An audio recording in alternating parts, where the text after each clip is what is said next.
주께서 또 이르시되 불의한 재판장이 말한 것을 들으라. 하물며 하나님께서 그 밤낮 부르짖는 택하신 자들의 원한을 풀어주지 아니하시겠느냐. 그들에게 오래 참으시겠느냐. 내가 너희에게 이르노니 속히 그 원한을 풀어주시리라. 그러나 인자가 올 때에 세상에서 믿음을 보겠느냐 하시니라. 아멘. 우리가 살아가는 이 세상은 억울한 일도 많고 부당한 대우를 받아도 쉽게 해결되지 않는 일이 많습니다.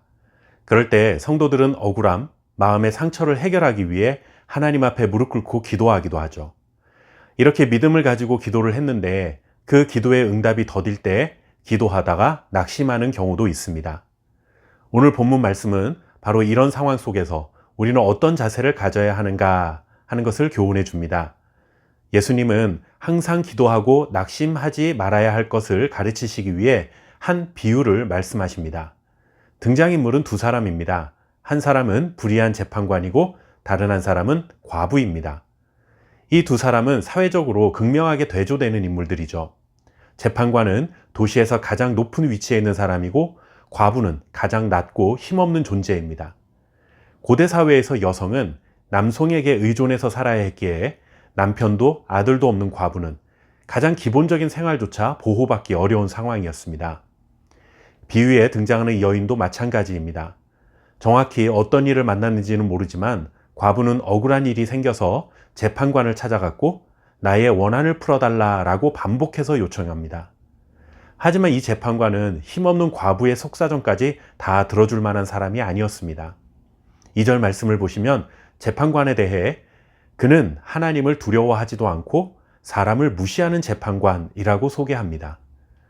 공의로운 판결을 내려야 할 자리에 앉은 사람이지만 그는 억울한 이들의 사정을 돌아보지 않았습니다. 그런 사람에게 과부가 얼마나 애절하게 호소했겠습니까?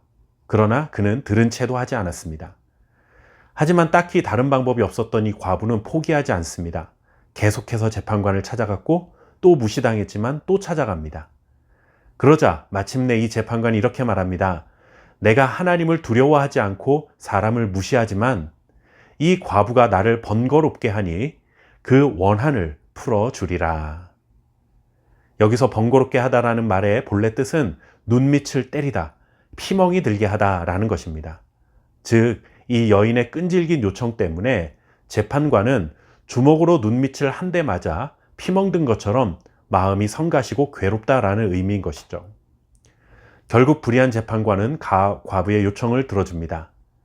여기서 예수님은 말씀하십니다. 불의한 재판관의 말한 것을 들으라. 하물며 하나님께서 그 밤낮 부르짖는 택하신 자들의 원한을 풀어주시지 아니하시겠느냐. 재판관과 하나님은 완전히 다른 존재입니다. 재판관은 불의한 사람이고 자비를 모르는 사람이지만 하나님은 공의로우신 분이시며 자비로우신 분이십니다. 그런 하나님께서 그분의 자녀들이 부르짖는 기도를 어떻게 외면하시겠습니까? 예수님은 하나님께서 그 원한을 속히 풀어주시리라 하고 말씀하십니다. 여기서 속히라는 말은 단순히 시간적인 의미만을 뜻하는 것이 아니라 확실하게, 뜻밖의, 갑자기라는 의미를 포함합니다. 그러므로 우리의 기도가 오랫동안 응답되지 않고 기다려야 하는 시간이 너무 긴 것처럼 느껴질지라도 하나님의 시간 안에서는 정확하게 그리고 신실하게 응답되고 있다는 사실을 믿어야 합니다. 비유의 마지막 말씀은 이러한 교훈에 대해 다시 한번 깊은 생각을 하게 만듭니다. 그러나 인자가 올 때에 세상에서 믿음을 보겠느냐라는 말씀입니다. 기도가 빨리 응답되지 않는 것처럼 느껴질 때에도 믿음을 가지고 끝까지 기도해야 합니다.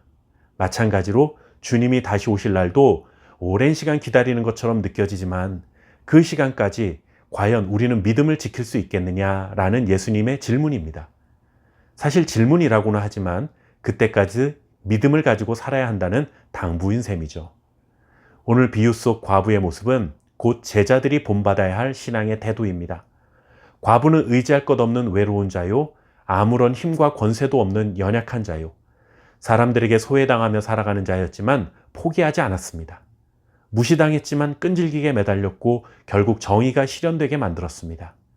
우리 역시 약하고 힘없는 자요, 세상에서 때로는 무시당하기도 하는 자들입니다. 하지만 하나님께서 택하신 하나님의 자녀입니다. 언제나 신실하시고 자비와 긍휼을 베풀어 주시는 하나님의 뜻을 믿고 끝까지 기도해야 합니다. 그렇게 믿음으로 하루하루를 살면서 주님이 다시 오실 그날까지 믿음을 지켜가시기 바랍니다. 감사합니다.